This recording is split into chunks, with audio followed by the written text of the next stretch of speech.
We've got a special guest this morning. He was scouted by the NFL and on his way to a full-ride football scholarship when tragedy and an awakening changed his life. Now his book is becoming a regional bestseller. Mark is with the author of Correcting a Wreckless Life. Hi there. Yeah, you know me, I don't really follow sports that much, and so when this landed on my desk, it's not the kind of book I would naturally just gravitate to, but I started reading it, and Joey's story is so compelling. Joey, thanks for coming on the show today. Nice to have you, Mark. All right, so I can't sum up almost a 250-page book in 3 minutes, but what do we get out of this? Well, Mark, it's a book about addiction. It's a book about a spiritual awakening, finally. It's a book about resurrection. It's a book about redemption. You had, life was going your way. You were scouted, you were recruited, you were on your track to be an NFL player, and then what happened?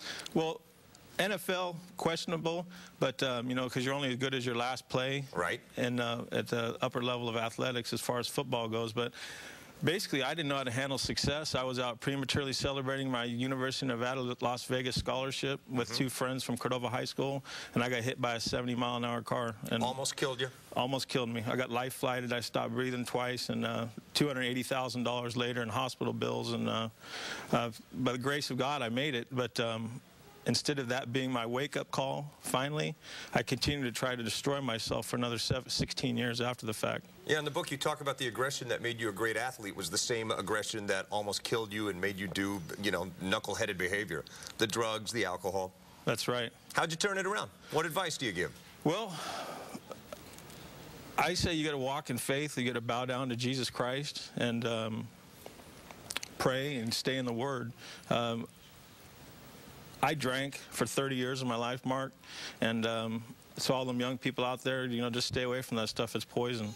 If you could go back and talk to yourself on that day, what would you tell yourself on that day where you made the fatal, near-fatal mistake? What would I tell myself? I would have stayed home. And probably sobered up a little bit sooner. I would not drank at all. Where do we find your book, Joey? It's at Amazon.com, BarnesandNoble.com, and Borders.com. Got it. Regional bestseller, and you'll start reading the book, and he mentions, he timestamps so many events that were taking place during this time in his life that you probably can relate to. And Joey, thanks for sharing it, man. Thanks, brother. Appreciate it. Back to you guys. All right, Mark, thank you so much.